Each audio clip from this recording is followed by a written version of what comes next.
Welcome to the Usability and Accuracy Study for our Serious Spinal Pathology app. Thanks for signing up, it's great to have you on board. This video gives an overview of the project so far. We will explain the aims of our project, how this work came about, and a summary of the work we've done so far to validate our app. We will finish the video with a brief overview of the application. More detailed instructions on signing up and using the app are in the next video. I'm Adele Hill, and this project started with my master's degree.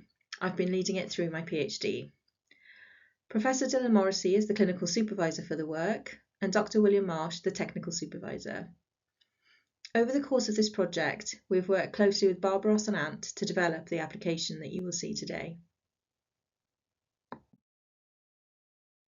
Our motivation for starting this project was to investigate a different method for making decisions about patients with back pain.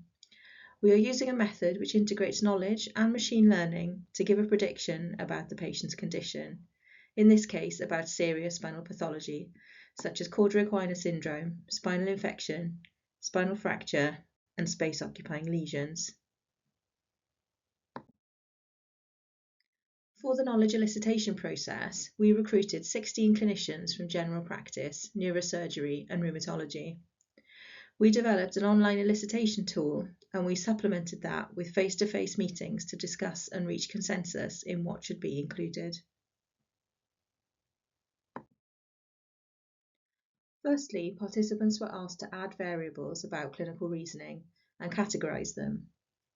Secondly, they were asked to make connections between the variables to give the structure of the elicited knowledge.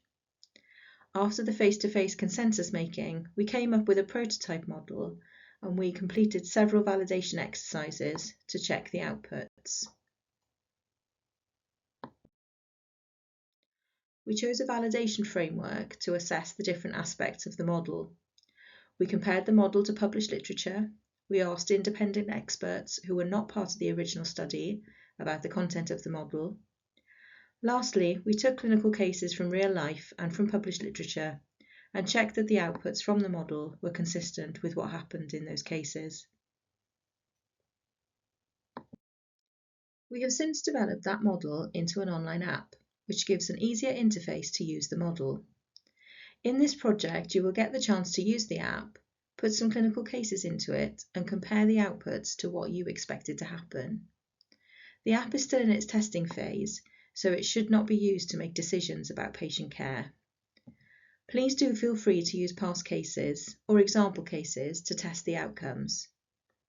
We would like to know what you think about the results you get, the look and feel of the app, and what features you would like to see in the app to make it easier to use in a clinical encounter. You will be invited to complete a survey asking you about these aspects of the app and give us your views. We will also be running some focus groups to discuss the app and its use. Look out for an invitation to take part at a later stage of the project.